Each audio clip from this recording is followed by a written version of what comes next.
Hello, how are you? It's Burgess Taylor from Journey with Burgess, and we're going to be talking about tarot and writing. Using tarot, and I'm starting my journey down astrology for writers. But for now, we're mostly going to be talking about tarot, using the tarot for your writing, for outlining or for writing. I've been interested in the tarot for over 20 years, and there are some who believe that the tarot is evil, that it's from the devil. However, I believe that it is simply a deck of 78 cards with gorgeous images.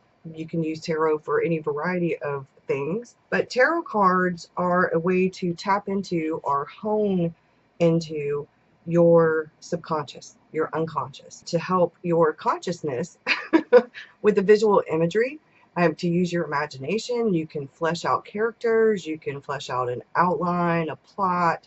You can do all kinds of things with the tarot cards for writing. They have beautiful images that spark my imagination. They give me a way to kind of flesh out things where I have a general idea, but maybe I need to get more specific ideas. Maybe I need to sort of map out those ideas. And there are a variety of spreads. There are a lot of different books. I have a really old video on my other channel. I will link here to show you. I've done quite a few videos on the other channel. I'm going to try to put them together in a playlist to link on this channel. But for now, I wanted to cover how I tend to do intuitive. I tend to look at them and get the meaning from the actual picture, and I look up things in the book to see how close, because sometimes I look them up online as well. Biddy Tarot is a great source of information. She gives you the upright version and the reversal. I tend to look at both meanings because I don't pay attention to whether it's reversed or not unless it's important. Sometimes when I pull a card, let's backtrack for just a moment. How I use them is not as important right now. I'm going to get to that next week. I'm going to do a video on how I use the tarot for my writing next week. But for now, I wanted to show you what I use and how I've set up my writer's Bible so that you can see firsthand how I've adapted my writer's Bible and outlining based on using the tarot and the hero's journey. And it's something I'm working on. It's a work in progress. I've spent a lot of time and a lot of years now learning how to outline. I've spent a lot of time and a lot of years trying to figure out what really works for me when it comes to outlining and writing. I was a pantser for a long time. But every time I got to the middle of the novel, right around the middle of the first section of the second act, I take the second act and put it into two sections, an A and a B. And every time I got into that part of that, towards the end, right before the midpoint, I would kind of just, it's called the saggy middle. And I always knew how I was going to go from point A to point B, but that in the middle part, sometimes I get kind of lost because my characters would want to do their own thing and then things would change and I kind of knew the ending, but sometimes after things changed, I didn't know how I was going to get to that ending. So using an outline has helped me. Using tarot and the hero's journey has made this enjoyable and has really, really sparked my imagination. And I'm going to flip you around now and I'm going to show you some of the things that I use along with my writer's Bible for tarot. And then next week on Wednesday, you'll get a video about how I actually use tarot for writing to outline. For now, we're going to show you what I use in my writer's Bible, writer's bullet journal. Let's turn you around. When I very first started down the journey of using tarot for writers, I had become intrigued because of Arwen Lynn. Found out about her class and I started taking her class. It was 33 days to finish your book, and then last year she came out with the actual book version, which is fantastic. As you can tell, I use it a lot. And I had a tarot deck that was an older one. It's the Enchanted Tarot. I still use it sometimes, but Arma suggested that you get a Rider-Waite deck. Well, I did do that, but I found through my journey that I prefer the Radiant Rider-Waite Tarot deck. The images to me are prettier, they're smaller, they're easier to work with, and they do have the Rider-Waite symbols. It's But to me, they're a little bit easier, one, to use because they're smaller. So I would suggest for people who are interested in using the tarot for their writing, start down the journey, to get a deck that they resonate with. There are some decks out there that are pretty far out away from the imagery. The Thoth deck has its own thing going on. I don't really know. I have two of those decks, but I don't really know that much about them. But I have since gotten a few other decks. This and the Rider-Waite, the Radiant, I use quite a bit for my novel to outline. This one has beautiful images. So I tend to use whichever, and I look, sometimes I'll pull several cards from different decks. I have the Hobbit deck. I have the archetype cards, which are really great for characters. And then I have, like, this deck I don't use, but it's a gorgeous deck. It's a supernatural deck. Because this is actually a pip deck. And the pip deck, instead of showing an image, so for example, this is the Seven of Swords. Now if I look through this deck, okay, for example, if you look at a pip deck, it only has the Seven of Swords. This is the Seven of Swords, and this is the Seven of Swords. And you can really see the difference in the imagery. This you can get an image from. This you can get an image from. Just to show you, I love my supernatural tarot cards. I love them.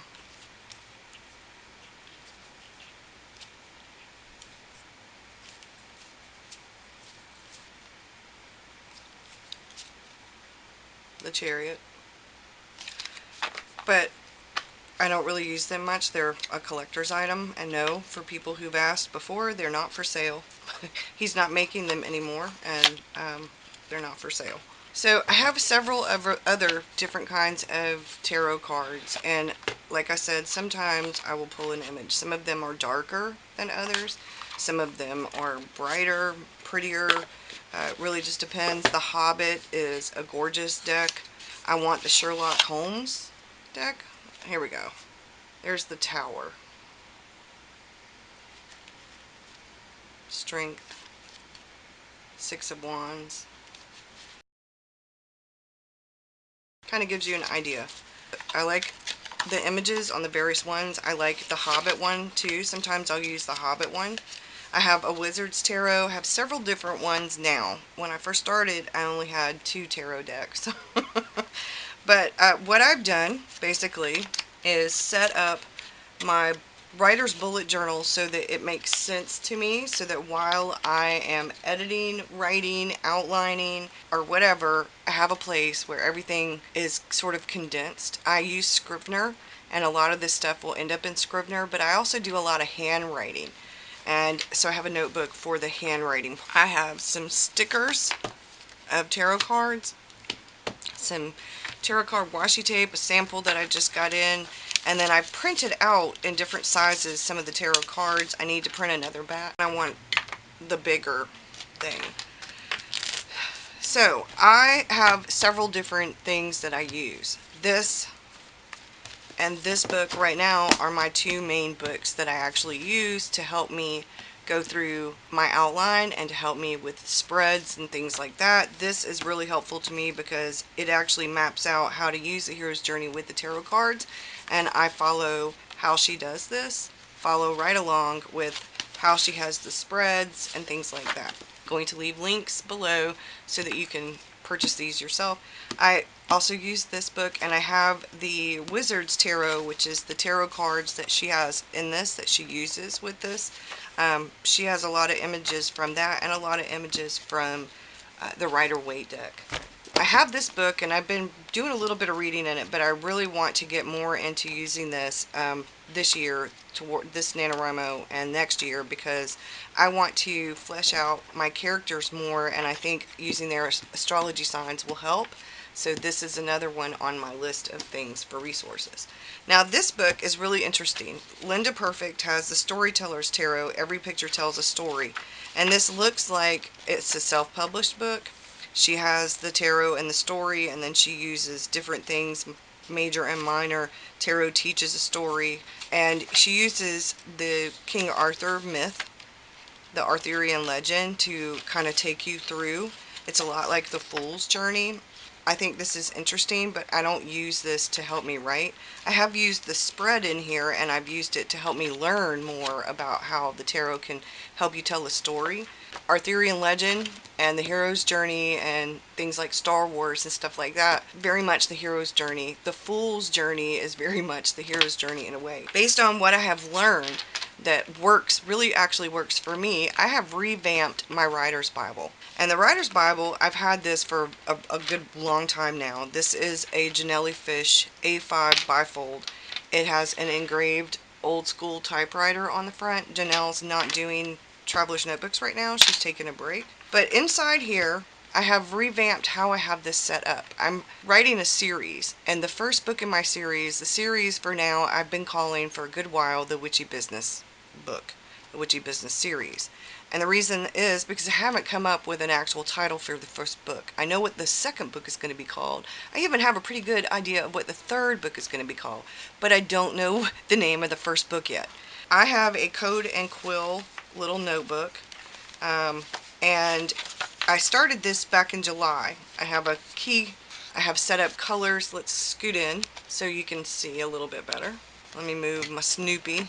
Happiness is writing your own story each day. Okay, so I have an index, but that was I'm going to revamp it.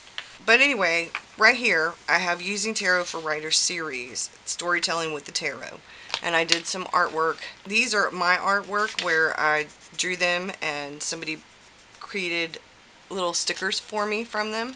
I set them up on a PDF. And then I have a schedule. I've not since this is kind of, but we're getting back on track here because like this right here is next week, and I'm going to write in today's right here. So I have some stuff I've been doing, using tarot for writing, how I do it, NaNoWriMo. It helps. You can do goal, motivation, and conflict. I have a video about that. I'm going to, like I said, link somewhere a playlist. I'm going to try to put the playlist together while this video is uploading. I have this, and then we get to the court character spread and the cast of characters. And my main character, I started doing some of this stuff, the main character's goal, motivation, and conflict. And I'm at the grandmother. I have the cards, I just haven't put them in here and done that. And I'm going to go through all this month and do some of the rest of the main characters, and then I'm going to do some of the minor characters. And they're going to be, all the characters for this whole entire series is going to be in this book. And I think the reason I'm going to do that is because I've already started, and this is, like I said, a writer's Bible. It's about the series. And then this book is about this novel right here. This book is about writing in general. We'll get to that one. This book I've set up so that it's a bullet journal, but it's about this novel. So however long, however many NaNoWriMo events it takes me, this is NaNoWriMo, and I will continue to put the date as I go through, however long it takes me to write this one novel. And then we get to here, and this is my goal for my writing. Now, my goal, it would take me 50 days to write 1,000 words each day, but I have the 30 blocks, and what I'm going to do is write my word count and color it in if I make my goal, you know, like 1,000 words, 1,000 words, and I'll color in each one, but I'm going to write down my word count. This is, I think, a really good day because this will be the first day, and I'll write down the word count, and the second day, and the third day. And I should reach 5K way before the actual, fifth day, but I just wrote the numbers, and I will write in, like I said, and color it in. And then this has 4 blocks, and I'm going to write the last day's total right here and the complete total for what I ended with. But usually I finish a little bit early. That's okay. I'm going to keep writing. So by the time I'm done, this will be completely filled in. I haven't decided what color to use yet, but I'm excited about it. And then this is for November. This is for the NaNoWriMo event in November. And this is going to be a log of anything when I finish for that day of writing. If I need to remember something that's important, I can write it down here. Next, for the next day, anything that's really important so that I can leave off with ease of mind and jump right back into it for the next day. And I have decorated things a little bit. As you can see, I've done some coffee washi tape. I've got my coffee book magnet, bookmark. And then right here, I have set up, this is Feed the Muse. And I have taken quotes from authors all the way through the alphabet. Most of them, I start the letter with the first letter of their first name. But some of them I've actually done with the last name. Like for King, I have him under the K's. Because when I think of him, I just think of King. Lady Gaga, she's under the G's. Orwell's under the O's. Picasso's under the P's. So we get to here, and this is where I have the combination of the hero's journey and the 3-act structure, and I have them lined up. I'm more of a character-based writer. And since I'm a character-based writer, I also kind of need to get an idea of plot, because I want my characters to go through conflict like they're supposed to. It needs to be sort of organized. And I don't tend to think of plot first, I tend to think of character first. So I have the plot points down here so that I know where I'm supposed to be, and I can just glance at it and say, okay, well, here we go in this middle, and my character is supposed to be approaching the inmost cave, and we're in the fun and games in the B story, so she's connecting with the love interest, and she's learning from the mentor, and all this good stuff is happening. We've got action crisis, because she's going to be going through all kinds of stuff. We've got the guardians and the gatekeepers. Then we get to the road of trials, which I like to think of as trials and tribulations. And then we get to character, and this should have an S, and the tracking and the information for characters. And I have done their names. I'm going to put their astrology sign, the role that they play in the novel. Violet is the main character. Scarlet is her grandmother. Faye is her mom. Gus is her dad. Winston is the grandfather.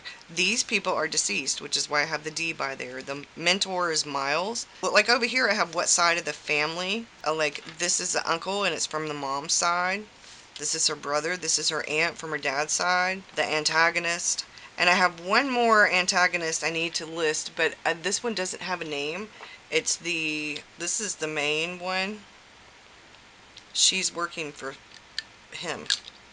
And here, I'm going to write information. Now, this is probably going to continue somewhere else. It'll probably go to another page, and I'll keep up with more information. But if I write down and say chapter 1 that Violet has violet eyes, this one will be easy to remember. But let's say Miles has blue eyes, and I start out writing about Miles has blue eyes. I need to know that by chapter 14, he's still going to have blue eyes. I don't want to write that he has brown eyes if he's got blue eyes. And when I go to book 2, I still want to know, hey, Miles has blue eyes. Or that I said that, this person was from here, and then later on in the book I say that person was from somewhere else. I need to know their backstory. So I'm going to write some little things right here, and then as I get through, like I said, I'm going to have each character in here. So I will have their background information along with this, and I'll also have it in Scrivener. Once I get it all together, I'll put it in Scrivener. That's what I have here. I've already written a few things down, and then we get to this, and I did this for fun. The 8 stages of the draft: finding my voice, groping in the dark, the surprise, the fireworks, the doubt, the glimpse of the end, typing the end, redraft, and revision. And I want to color code every one of those, because I'm going to go through this. I'm going to get like a surprise. Something's going to happen with a character, and it's going to be a surprise. I'm going to get to this point where I'm going, oh my God, what am I doing? What's going on? They might not be in order. I might go through them. And I put a quote by George Orwell that I really like right here.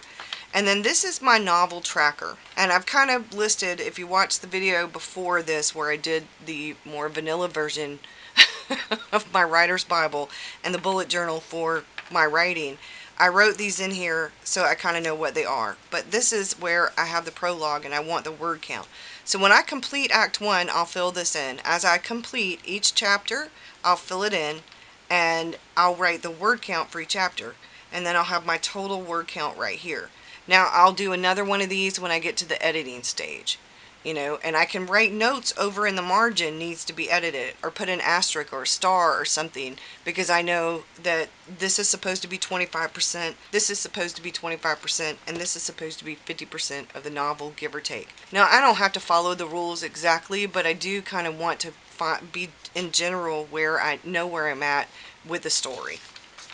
And then this is my contents page, and this is where I pulled all of the cards for the acts and the chapters. And then I'll go through with the rest of my pull, which I'm about to start doing. I'm going to show how I do that based on the spreads for Tarot for Writers and what Arwen has in her book, so I can get more information for each chapter, because I don't write by scene, I write by chapter. That's what I have. And right here I have Act 1, the Ace of Pentacles, and I put the picture, the little sticker of the Ace of Pentacles, and I have the information that is actually about that card. And then I have this where I'm going to write the summary of Act 1, how I think Act 1 is going to start, what's going on in Act 1, and I will continue until I'm finished with Act 1, and then I'll break it down. I know I already have the prologue written. I'll break it down, and then I'll continue to write the summary for each chapter. That's as far as I go with outlining. I write a summary of the outline for each chapter. I write a summary of each chapter for the outline, and I don't get into super detail about the scene. I write by chapter. So that will work really well for me. I have 27 chapters plus the prologue. I think that will work really well. I even have a card for the theme. I have 3 cards for the theme, past, present, and future, so that I kind of know that's more for my main character and the theme of the book. And then I will go into that more, and as I go through this, I will continue to write. And this book, this one notebook, it's about this novel. A wonderful person has agreed to take my artwork and do a PDF of this and get rid of this right here. And we're going to size it down, because this is going to go on the front of each notebook for my series, and I'll just write which book it is right in here. I'm going to have some smaller and larger versions of this, but I want that typewriter on the front of here where I can label it for each novel in the series. And then we get to this, because this is going to be where I write down how my writing went for the day. It won't be like, I'm not going to have a page per day. It'll be where I have, that's personal writing about my writing. So it'll have the date, the day, the date, and then I'll write down a little bit of notes, how that chapter went, an idea for the next chapter, or if I get an idea for the next book. This is where I write down all of that kind of stuff. So this is actually my writer journal, where I write down a journal about how my writing is going and things like that. This may or may not last throughout the whole series. I don't know. I'll be using front to back, and I'll just, wherever I stop, I'll put the new date. Below that paragraph, I don't intend to have a page for each day of writing. I'm just writing down ideas and thoughts about how that chapter went, or about how that session of writing went. If I do any kind of writer sprints or whatever, I can kind of keep a log of things. All the rest of the stuff, like the planning of videos and that kind of thing, I'm doing a little bit of that in here, but it really works better when I put it in my main planner instead of in this. So that's it. That's what I do. Like I said, next Wednesday, on the 10th, I will have how I actually use tarot to outline and to write, to get characters. I will actually do a tarot pull, a past, present, future pull, most likely about a character, to show how I actually use the tarot for outlining to write my novel. How I use sometimes one card to get an idea. If I have an idea and I need to expand on it, how I use the tarot to do that. Thank you for watching. I hope that you have a great day, and I'll see you again soon. Bye, y'all.